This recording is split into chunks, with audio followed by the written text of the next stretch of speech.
Hey guys, it's Chris and welcome back to my channel, and you guys are gonna have to let me know if you like this filming location. It's a bit different. I filmed here last week as well. It's very plain, it's very boring. I think the lighting and the focusing is possibly better, but let me know if you prefer this background or my room background. I'm not sure which I prefer. They're kind of very different, but let me know. So in today's video, we're gonna be talking about treatment and inpatient and therapy and fun things like that. I received a lot of comments and emails from some of you guys who are about to go into treatment, inpatient, residential, and you guys don't really know what to expect. It's very nerve-wracking. You're kind of taking a big step into the unknown. You're scared, you're nervous. So in order to give you guys a little bit of an idea of what to expect going into treatment, I thought I would go over some of the various group therapy sessions you will be seeing in treatment. Now, of course, this is just my experience. I spent 2 months in an inpatient hospital eating disorder unit. There are many different paths and different programs for treatment you can, of course, go through, but group therapies are I believe they're pretty uniform throughout. Every, program that I've read about or heard about definitely all have that in common. They have these group therapy sessions, and where I was, we had themed therapy sessions. So of course, besides your one-on-one with your therapist, with your doctor, with your dietitian, you have sessions with the entire unit, with every patient on the unit all together, and it's referred to as a group. So in this video, I'm going to be going over the many themes that we had, and of course they're all different depending on where you go to. Just because I had this and this and this group does not mean that you're going to be seeing these in every program. This was just my hospital I was at, my experience, but I do think that you will see some of these. I think, the topics are pretty uniform that you're going to be covering. I remember my first day, I got this huge binder filled with all the information for being in treatment, and the first thing was a schedule, and I actually referred to it earlier today to remember the names of the groups. But the schedule was very full, and I would say we had maybe about 4 groups per day, and they varied. So maybe on Mondays and Wednesdays we would have this group, and on Tuesdays and Fridays we would have this group.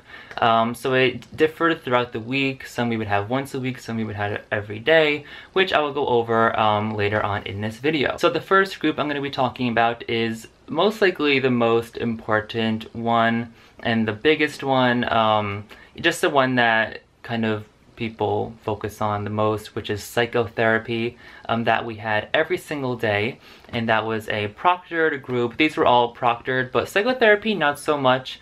We did have a nurse or a doctor sitting in, but they were just there to kind of like overview the group, because psychotherapy was just kind of our chance to talk and get out any thoughts that we had going on in our heads for that day. It was really just your time to talk about whatever you wanted to talk about, and people could chime in, give advice. We all met up in the multi-purpose room, which was the biggest room on the unit, and you just kind of went around the group. Not everybody had to talk.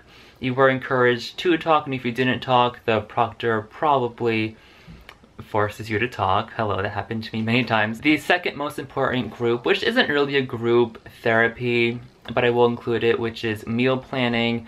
During meal planning, we had meal planning maybe about twice a week, and you all just gather up in the same room and you get menus for the next couple of days, and you are to plan your entire breakfast, lunch, and dinner for the next couple days. There's a person to help you, probably a nutritionist or a dietitian there at the meeting as well, and you select your breakfast, lunch, and dinner for the next couple of days, of course depending on your caloric intake for that period of time. And where I was, our meal plan was like set on, I forget what it's called, but it's like starches, proteins, fats, milks. So you had to select food items that fulfilled whatever requirements your caloric intake required. I'm not quite sure how other places do it. I think that is somewhat of a common system. I'm not completely sure. But that was meal planning. It usually lasted about an hour, and it definitely got more difficult as the time went on because your caloric intake was increasing and the foods all stayed the same. And also after you did the meal planning, you had to write down everything in your food journal so you kind of remembered what you were going to have each day, which that was not something I enjoyed doing. Food journaling, I don't know, is that something you guys do?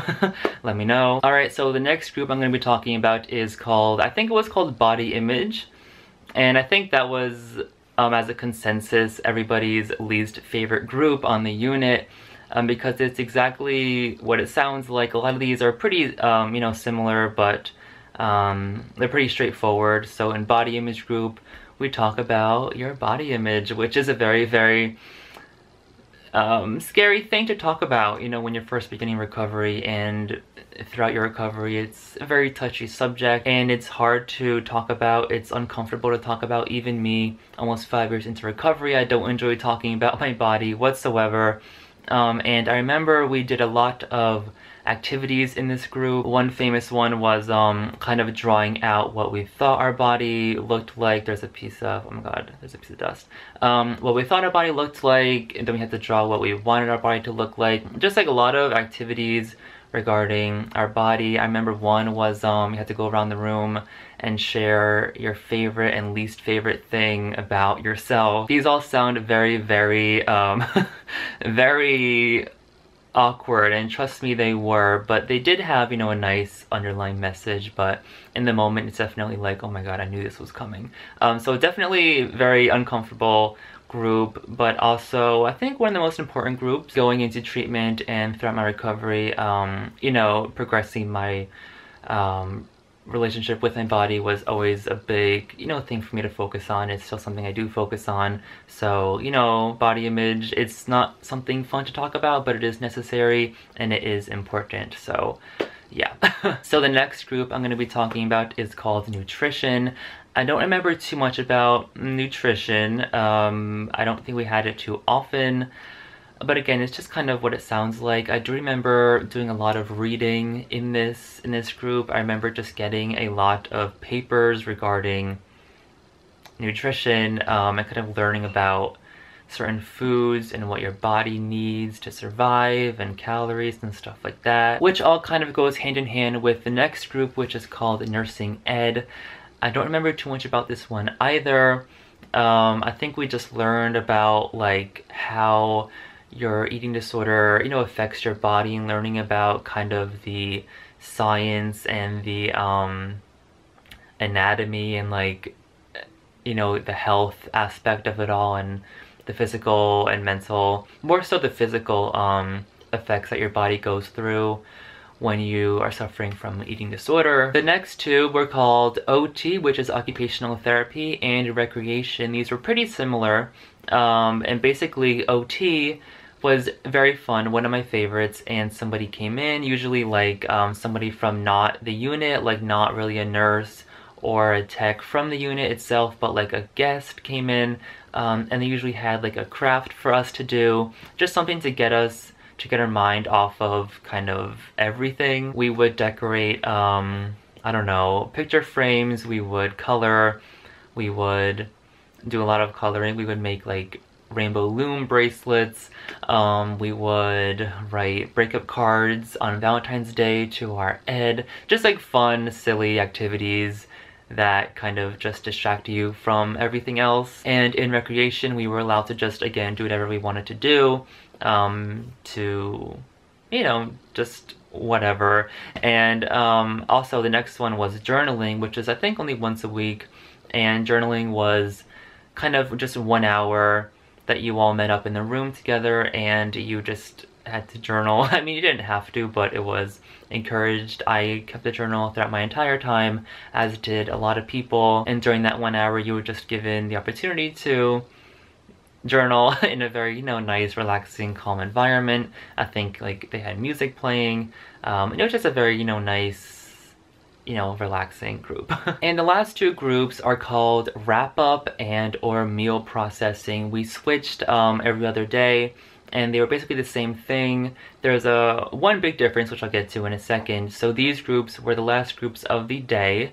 They happened right after dinner. So after dinner, we wouldn't even leave the table. We just had this group right after. And this was also the shortest group. It was only half an hour long. And once again, they are exactly as they sound. You just sit in your circle and wrap up your thoughts for the day. And what set meal processing apart from wrap up and every other group was that meal processing was the only half an hour of the day that we were allowed to actually name foods by their name. There were a lot of rules and instructions as to what we can and cannot really talk about in groups, you know, weight, food, calories, stuff like that, that can potentially be triggering for people. But meal processing was nice because we were finally able to uncensor ourselves. And I think that because we're in treatment for our eating disorder, I think I would have preferred being able to talk about these things more openly. Of course, you do want to create a safe and trigger-free environment, but at the same time, when you get out and are discharged, you're not going to really have that trigger warning before every single thing that's going to come up. If I was more exposed to weight talk and food talk in treatment more, I would know better how to have then combated it when I was discharged. So I think there are pros and cons to like a completely trigger-free environment.